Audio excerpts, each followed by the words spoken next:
one wants to always be careful not to overinterpret any jobs report. The numbers are noisy in the monthly data.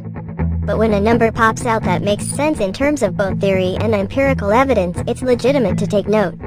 In this spirit, note that the African American unemployment rate hit 6.8% last month, the lowest on record, with data going back to the early 1970s. In addition, the gap between black and white unemployment, measured as the black rate minus the white rate, hit 3.1 percentage points, also the lowest on record. Now, you may well be saying, wait up, 6.8% doesn't sound all that low. Especially given that the overall jobless rate remains at a 17-year low of 4.1%. I agree. Where is it written that minority rates must be multiples of white rates? Some of the difference is due to educational differences, but not as much as you might think. Similar differentials in black-white jobless rates exist for all education levels. Racial discrimination is, of course, alive and well and in play in these gaps. But that key observation underscores my larger point. A persistently strong macroeconomy is highly potent medicine for treating economic inequities, including racial ones.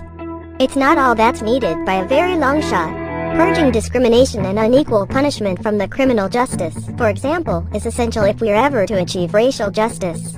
But it's not a coincidence that toward the end of his life, the Rev. Martin Luther King Jr. was pushing hard on a full employment agenda. The economics is straightforward: discrimination, which doesn't have to be only racial discrimination. Employers might discriminate against workers who, for example, been unemployed for a long time or have been out of the job market, is a luxury that employers who engage in it can't afford when the economy tightens up. You either hire someone you might avoid if the labor supply queue was a lot longer, or you leave profits on the table. So, while we shouldn't get too excited about that relatively low monthly rate given the high statistical variance in these data, it could jump back up next month. We should recognize and applaud these critical important macro dynamics and the clear trends they're delivering. In fact, rigorous research by Federal Reserve economists shows that black unemployment, along with the black-white gap, is highly cyclical. Meaning that what we are seeing here is what we'd expect in year 9 of an economic expansion with the labor market closing in on full employment.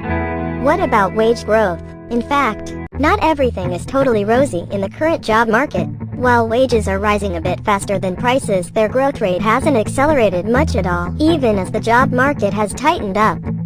I've been observing and measuring this relationship for a long time, and I'd expect to see more than we are getting on the wage side. The wage data for African American workers lags the job market data, so I can't speak to the racial wage story in real time. But I can share some hopeful and direct evidence. Using data on real, inflation-adjusted, median hourly wages for black workers, I asked how does the wage respond with the black-white unemployment gap closes. For every point of closure, the real black median wage goes up about 1%. That's not huge, but it's a move in the right direction. And the combination of more work at even slightly higher pay will raise black incomes and lower black poverty. Again, hold the applause.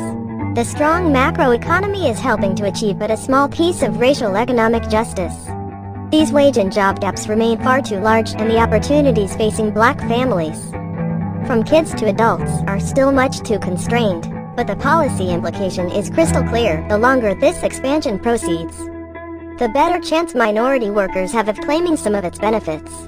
For the Federal Reserve, soon under the new leadership of Chair Jerome Powell, the message is this. Especially given that inflation remains tame and well below the Fed's target, keep your hands off that punch bowl. Jared Bernstein, a former chief economist to Vice President Joe Biden, is a senior fellow at the Center on Budget and Policy Priorities and author of The Reconnection Agenda: Reuniting Growth and Prosperity.